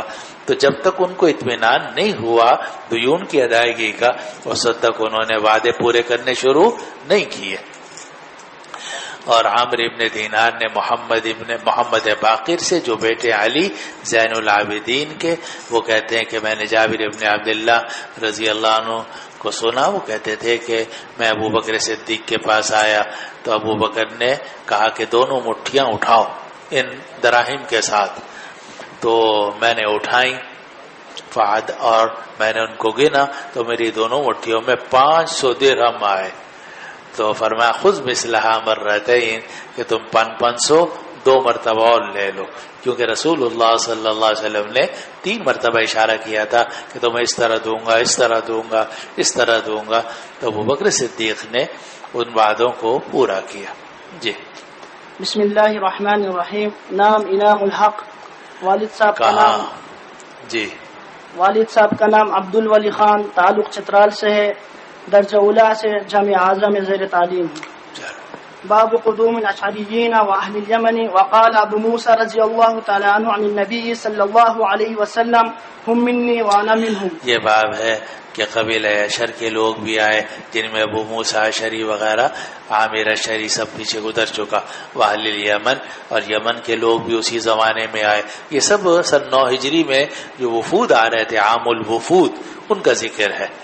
اور ابو موسیٰ رضی اللہ عنہ نے نبی کریم صلی اللہ علیہ وسلم سے روایت فرمائی کہ رسول اللہ صلی اللہ علیہ وسلم نے فرمایا کہ ہم منی وانا منہم، کہ قبیلہ اشر کے لوگ مجھ سے ہیں اور میں ان سے ہوں. یہ شیعہ جو ہے نا یہ کہتے ہیں علی منی وانا منہ، کہتے ہیں اس سے خلافت بلا فصل ثابت ہوتی. تو سوال یہ کہ یہ جملہ تو آپ نے اشعریین کے بارے میں بھی فرمایا ہے، ہم منی وانا منہم، ان کے لیے بھی پھر خلافت بلا فصل ثابت کر دو. بے وقوفی کی باتیں ہیں ان کی. جی بالسند المتصل منا الى الامام البخاري رحمه الله ومتعنا الله بعلومه وبركاته آمين. قال حدثنا عبد الله بن محمد وإسحاق بن نصر قال حدثنا يحيى بن آدم قال حدثنا ابن ابي زائدة عن ابيه عن ابي اسحاق عن الاسود بن يزيد عن ابي موسى رضي الله تعالى عنه وعنهم قال قدمت انا واخي من اليمن فمكثنا حينا ما نرى ابن مسعود وامه الا من اهل البيت من كثرة دخولهم ولزومهم له. روایت نقل کی ابو موسیٰ اشعری رضی اللہ عنہ سے کہ میں اور میرا بھائی ہم دونوں یمن سے آئے اور ایک زمانے تک ہم ٹھہرے رہے. ہم نہیں خیال کرتے تھے عبداللہ ابن مسعود کو اور ان کی امی کو، مگر ہم سمجھتے تھے کہ وہ اسی گھر میں رہتے ہیں، اس لیے کہ یہ دونوں کثرت سے اندر جاتے تھے اور کثرت سے نبی کریم صلی اللہ علیہ وسلم کے ساتھ چمٹے رہتے تھے. اب یہ ابو موسیٰ اشعری وغیرہ آئے ہیں خیبر کے موقع پر سن 7 ہجری میں، اور ان کو نبی کریم صلی اللہ علیہ وسلم کے پاس 3 سال کا موقع ملا. ابو ہریرہ کو بھی رضی اللہ عنہ کو بھی 3 سال کا موقع ملا ہے. تو یہ حضرات دیکھتے تھے کہ وہی سمجھتے تھے کہ عبداللہ ابن مسعود اور ان کی امی جو ہیں وہ بھی رسول اللہ صلی اللہ علیہ وسلم کے اہل بیت میں سے ہیں، گھر میں ہی رہتے ہیں، اس لیے کہ بہت ان کا آنا جانا تھا. عبداللہ ابن مسعود تو اس لیے کہ وہ صاحب السواک تھے، صاحب المطھرہ تھے، اور صاحب النعلین تھے، صاحب الوسادہ تھے. تو ساری آپ کی جو ضرورت کی چیزیں تھی عبداللہ ابن مسعود ساتھ رکھتے تھے اور پیش کرتے رہتے تھے جس چیز کی ضرورت ہوتی تھی. اور ان کی جو والدہ تھی وہ گھر میں بہت جاتی تھی، اور اسی لیے ان کی والدہ جو ہے انہوں نے نبی کریم صلی اللہ علیہ وسلم کے تہجد کی نماز روایت کی ہے، جیسا کہ آپ انشاءاللہ اپنی جگہ میں پڑھ لیں گے. تو ابو موسیٰ اشعری فرماتے ہیں کہ اتنا ان کا آنا جانا تھا کہ ہم یہ سمجھتے تھے کہ یہ اہل بیت میں سے. جی پیارے، یہ جو سفیان کے بارے میں محدثین کا جو قاعدہ ہے، جس کے بارے میں سفیان رحمۃ اللہ علیہ کے بارے میں کیا کہ جب وہ مطلق ذکر کیا جائے تو اس سے سفیان سوری مراد ہوتے ہیں، اور جب اس کو ابن سفیان ذکر کیا جائے ابن عیینہ مراد ہو تو ابن عیینہ کی تصریح ضروری ہے. نہیں، ایسا نہیں. آپ دیکھتے رہو، یعنی یہ قاعدہ آپ دیکھو کہ جگہ جگہ ٹوٹے گا یہ، کیونکہ سفیان آتا ہے اور جو شراح ہیں وہ پھر بتاتے ہیں کہ یہ سفیان ابن عیینہ ہے، یہ سفیان ثوری ہے. تو یہاں جو سفیان ہے اس روایت میں یہ سفیان ابن عیینہ ہے. اس کا پتہ کیسے چلے گا جی؟ بس یہ تو محدثین جو ہے نا ان کو اندازہ ہوتا ہے کہ روایت کرنے والا کون ہے، اور ان کے جو استاد تھے وہ سفیان ابن عیینہ تھے یا سفیان ثوری تھے. چلو جی. وبه قال حدثنا أبو نعيم قال حدثنا عبد السلام عن أيوب عن أبي قلابة عن زهد بن رضي الله تعالى عنه قال لما قدم موسى أكرم هذا الحي من جرم وإن لجلوس عنده وهو يتغدى دجاجا وفي القوم رجل جالس فدعاه إلى الغداء فقال إني رأيته يأكل شيئا فقذرته فقال هلم فإني رأيت النبي صلى الله عليه وسلم يأكله قال إني حلفت لا آكله فقال هلم أخبرك عن يمينك إن أتينا النبي صلى الله عليه وسلم نفر من الأشعريين فاستحملناه فأبى أن يحملنا فاستحملناه فحلف أن لا يحملنا ثم لم يلبس النبي صلى الله عليه وسلم أن أتي بنهب إبل فأمر لنا ب5 زود فلما قبضناها قلنا تغفلنا النبي صلى الله عليه وسلم يمينه لا نفعل بعدها أبدا فأتيته فقلت يا رسول الله إنك حلفت أن لا تحملنا وقد حملتنا قال أجل ولكن لا أحلف على يمين فأرى غيرها خيرا منها إلا أتيت الذي هو خير منها. زاد مجربی کہتے ہیں کہ جب ابو موسیٰ اشعری رضی اللہ عنہ کوفے آئے، یہ کوفے کا واقعہ ہے، اور ابو موسیٰ اشعری رضی اللہ عنہ کوفے کے عامل بھی رہے ہیں. تو جب وہاں پہنچے تو وہاں ایک صاحب تھے زہدم، تو زہدم جرمی، تو وہ ابو موسیٰ اشعری نے زہدم کا بھی خیال کیا، ان کے قبیلے کا بھی خیال کیا.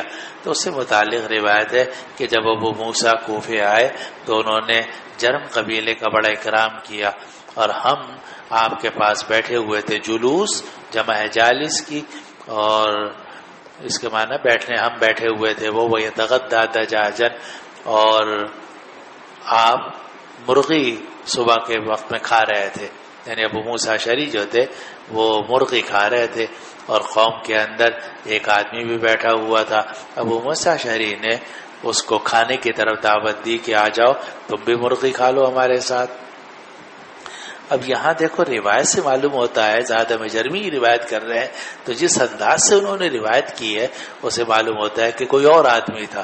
لیکن آگے روایتیں آ رہی ہیں 1127 پر اور 829 پر اور 633 پر، تو ان سے معلوم ہوگا کہ وہ زیادہ مجرمی خود تھے. یعنی ابو موسیٰ اشعری رضی اللہ عنہ نے زیادہ مجرمی سے ہی کہا تھا آؤ بھی کھانا کھا لو. تو زیادہ مجرمی نے کہا کہ میں نے اس مرغی کو دیکھا تھا وہ ادھر ادھر چونچ مار رہی تھی نالی میں اور اس جگہ میں، تو مجھے اچھی نہیں لگتی. تو کہا کہ میں نے اس کو مرغی کو دیکھا تھا یہ کوئی چیز کھا رہی تھی، فقذرتہ، اور میں نے اس کو ناپسند کیا. قال ہلم، تو فرمایا کہ آؤ کھا لو. اور میں نے نبی کریم صلی اللہ علیہ وسلم کو دیکھا ہے کہ آپ مرغی کھاتے تھے. اس آدمی نے کہا زیادہ میں جرمی نے کہ میں نے تو قسم کھا لی تھی کہ مرغی نہیں کھاؤں گا. تو کہا کہ میں تمہیں بتاتا ہوں تمہاری قسم کے بارے میں، یعنی تم نے غلط قسم کھائی ہے، تمہیں قسم توڑنی چاہیے. اب یہاں دو مسئلے ہیں. ایک مسئلہ یہ ہے کہ اگر کوئی جانور ایسا ہو جو گندگی میں منہ مارتا ہو تو آیا اس کو کھانا، بشرطے کہ وہ حلال جانور ہے، مثلا بکرا ہے، دمبا ہے، مرغی ہے وغیرہ، تو آیا اس کو کھانا جائز ہے یا نہیں. تو یہ مسئلہ ہے جلالہ والا. تو اگر اتنی وہ گندگی کھاتا ہو کہ اس کی وجہ سے اس کے پسینے میں بو آ جاتی ہو، تب تو اس کا کھانا مکروہ ہوگا، وہ بھی حرام نہیں ہوگا، مکروہ ہوگا. اور اگر کوئی اس کے بو نہ آتی ہو پھر آپ کراہت بھی نہیں ہے. اور جس صورت میں کراہت ہے اس میں بھی کراہت دور کرنے کا طریقہ یہ ہے کہ اس جلالہ کو آپ بند کر دیں، 3 دن 5 دن 7 دن اس کو حلال صاف ستھری غذا دے دیں، اور جب اندازہ ہو کہ اب پرانے اثرات دور ہو گئے تو بھی آپ کھا سکتے ہیں. تو بکرا ہو، بکری ہو، مرغا ہو، مرغی ہو، بطخ ہو، کوئی بھی جانور جو حلال ہے وہ حلال ہی رہے گا اگرچہ وہ کوئی گندگی کھاتا ہو. اور اسی پر یہ مسئلہ نکل آئے گا آج کل کا کہ جناب یہ جو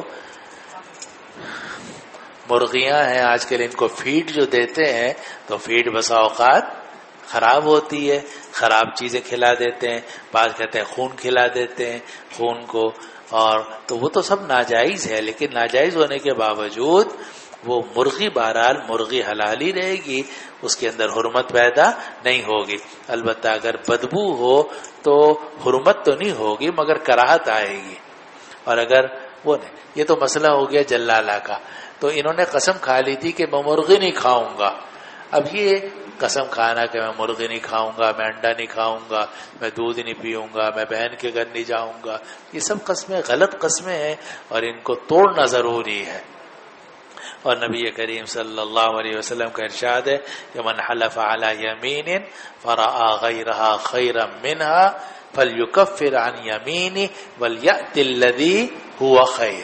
نیکی کا کام کرنا چاہیے، صحیح کام کرنا چاہیے، اور قسم کا کفارہ دینا چاہیے. آپ نے قسم کھا لی کہ بھائی کے گھر نہیں جاؤں گا تو آپ کی ذمہ ضروری ہے کہ آپ بھائی کے گھر جائیں، قطع رحمی نہ کریں، قسم توڑیں اور قسم کا کفارہ ادا کریں.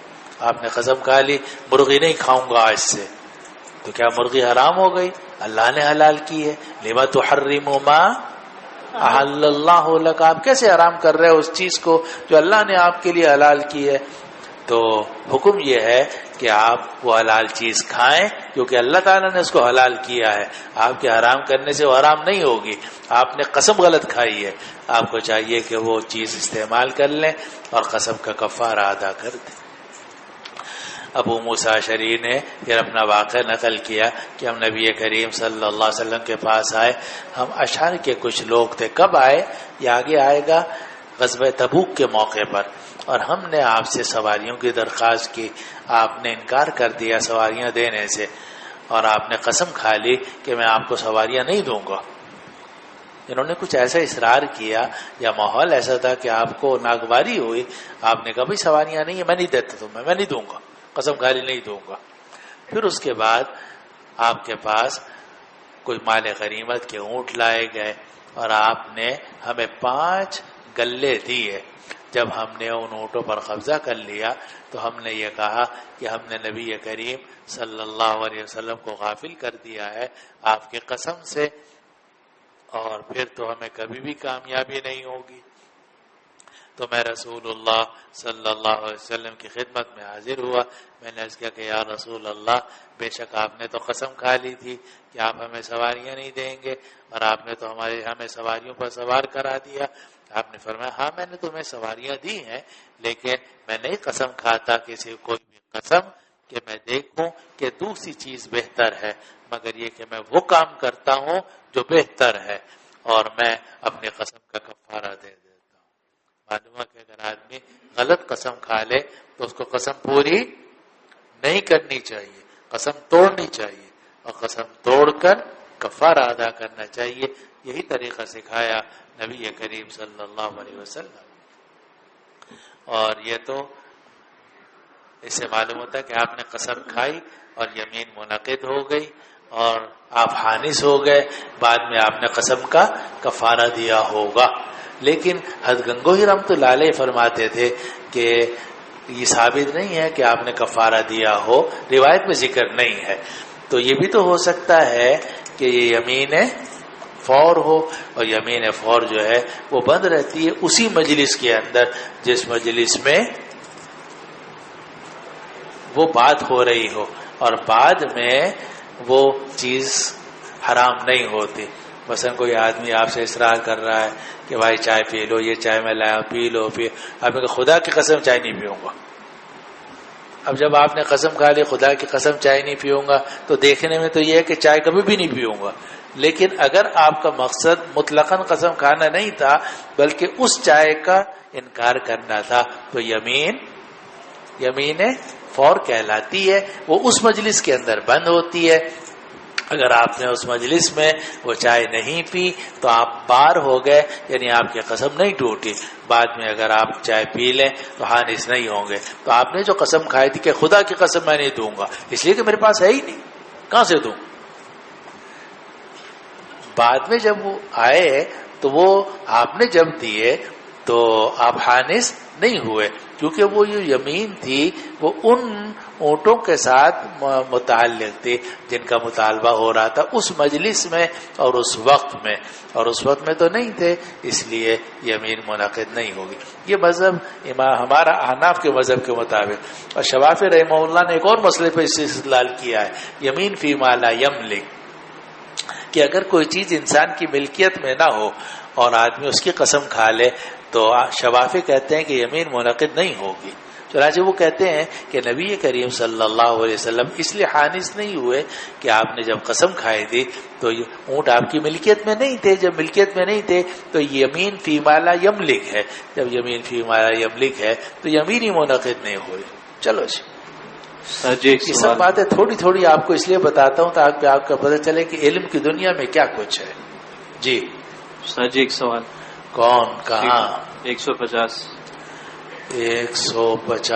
بسم اللہ الرحمن الرحیم، ارشاد۔ سر جی جیسے حلال جانور ہے، جیسے مرغی وغیرہ ہے، اگر آپ کو صریح طور پر معلوم ہو جائے کہ اس کی فیڈ کے اندر کوئی حرام چیز ملائی جا رہی ہے، جیسے کہ خنزیر وغیرہ کی انتڑیاں جو ہیں اس کو کرش کر کے ملایا جائے، تو آیا اس حلال جانور کا کھانا جائز ہوگا؟ یار رات بھر انڈا پکایا پھر بھی کچا رہ گیا۔ ابھی تو بتایا کہ اس میں سور کا ملانا یا خون کا ملانا ناجائز ہے، جو آدمی یہ ملائے گا وہ گناہ کا مرتکب ہے، اور اگر حکومت صحیح ہو تو ویسے آدمی کو ڈنڈے لگائے گی، تعزیر کرے گی، اس کی دکان بند کر دے گی وغیرہ وغیرہ۔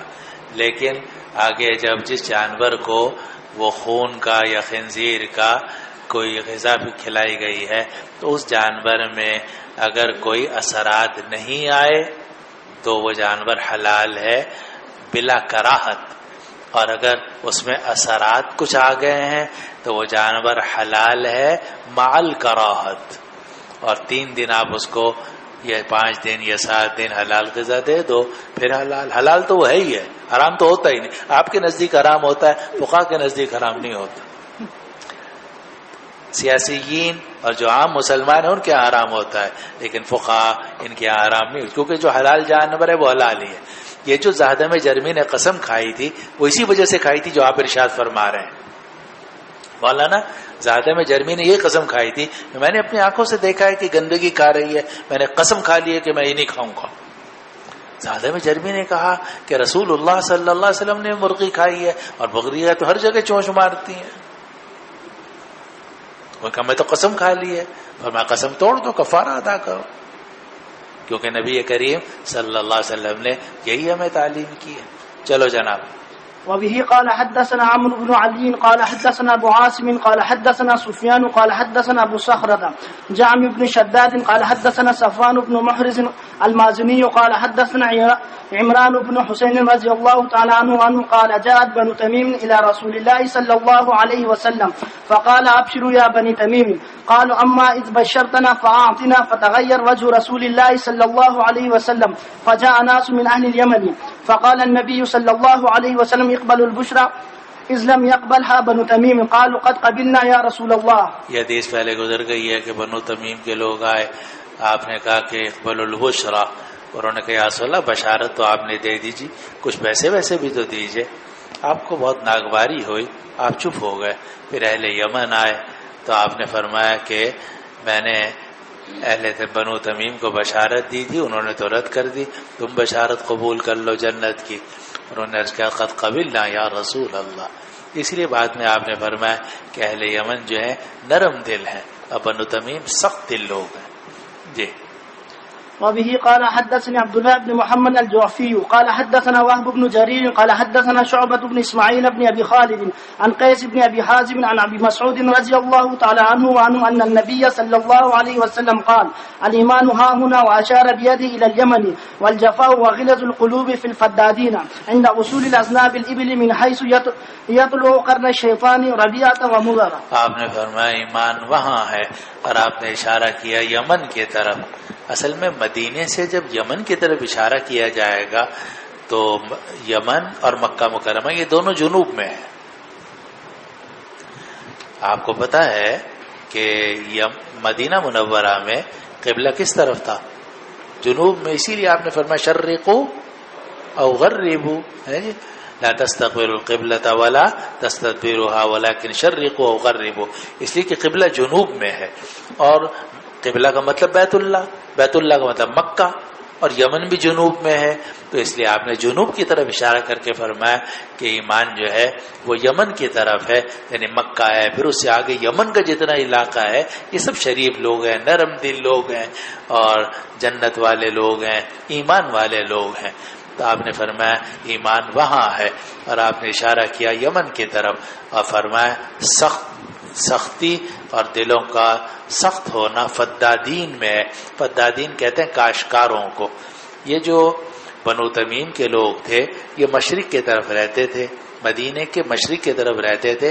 یہ زرخیز علاقہ ہے لیکن کاشتکار ہیں, پیداوار ہے, بیل آگے آگے یا اس کے پیچھے پیچھے, بیل کی دم پہ ہاتھ رکھا ہوا ہے اور اس دم کے پیچھے پیچھے چل رہے ہیں, یا اونٹ کی دم پہ ہاتھ رکھا ہوا ہے, آگے آگے اونٹ پیچھے پیچھے, یہ جیسا کہ ہل چلانے والے لوگ کرتے ہیں. تو آپ نے فرمایا اونٹوں کے ساتھ رہ کے, بیلوں کے ساتھ رہ کے یہ لوگ خود بھی سخت ہو گئے ہیں. تو فرمایا کہ جفا اور دلوں کی سختی کاشتکاروں میں ہے جو اونٹوں کی جڑوں, اونٹوں کی دموں کے جڑوں کے پاس رہتے ہیں, اونٹوں کی دموں کے جڑوں کے پاس رہتے ہیں. یعنی ہر وقت اونٹ آگے آگے, بیل آگے آگے, اور یہ اس کے پیچھے پیچھے. کہتے ہیں نا جیسی صحبت اس ویسے ہی اس کا اثر ہوتا ہے. کنت جنس باہم جنس پرواز, کبوتر با کبوتر باز با باز. اسی لیے آپ نے فرمایا کہ جو لوگ جو ہیں اونٹوں کے ساتھ رہتے ہیں ان میں فخر ہوتا ہے, اور جو بکریوں میں رہتے ہیں تو ان کے اندر تواضع ہوتی ہے. یہ بھی مشکات وغیرہ میں روایت آپ نے پڑھی, آگے بھی آنے والی ہے. جی چلو آگے. بسم اللہ. یہ شیطان جہاں کا سینگ طلوع ہوگا یعنی مشرق سے, مشرق مراد ہے. اب یہ جو ہے نا من حیث تطلع قرن الشیطان, تو یہ آپ نے پڑھا ہوگا کہ اس سے مراد مشرق ہے کہ شیطان جو ہے وہ سورج نکلتے ہوئے سامنے کھڑا ہو جاتا ہے تاکہ عبادت الشمس جو ہے میری بھی عبادت کر لیں. چلو جناب. استاد یہ جو اہل یمن کی فضیلت بیان کی گئی ہے یہ اسی وقت کے اہل یمن کے ساتھ اب بھی یہی حال ہے. اب بھی یہ لوگ نرم دل لوگ ہیں, ان کے یہاں تصوف بھی ہے. اور یہ جو مشرق کے لوگ ہیں نجدی وغیرہ یہ سخت لوگ ہیں, کھڑتا نا دیکھتے ہیں آپ اپنی آنکھوں سے. جی سخت لوگ ہیں. عبد الوہاب نجدی اور یہ نجد کے لوگ, یہ جو مشرق کے لوگ ہیں یہ سخت دل, سنگ دل, اور تکفیر کے بہت شائق, اور اس طرح کے ہر ایک کو کافر، ہر چیز بدعت، اور اس طرح کی ان کے ہاں چیزیں ہیں. اور اہل یمن کے ہاں یہ خرابیاں نہیں، نرم دل لوگ. چلو جی آگے. بسم اللہ الرحمن الرحیم. نام محمد عباس، کنیت ابو محمد، والد کا نام قاضی عبدالستار. آپ کے کنیت ہے ماشاء اللہ. جی. تعلق پنجگور بلوچستان سے ہے. جی. متوسطہ اول سے اب تک تمام درجات جامعہ اعظمی میں پڑھے ہیں. چلو بسم اللہ، جلدی جلدی. بسند المتصل منا الى الامام البخاری رحمه الله تعالى ومتعنا بعلومه وبركاته آمين. قال حدثنا محمد بن بشار قال حدثنا ابن ابي عدي عن شعبة عن سليمان عن ذكوان عن ابي هريرة رضي الله تعالى عنه وعنهم عن النبي صلى الله عليه وسلم قال أتاكم أهل اليمن هم أرق أفئدة وألين قلوبا.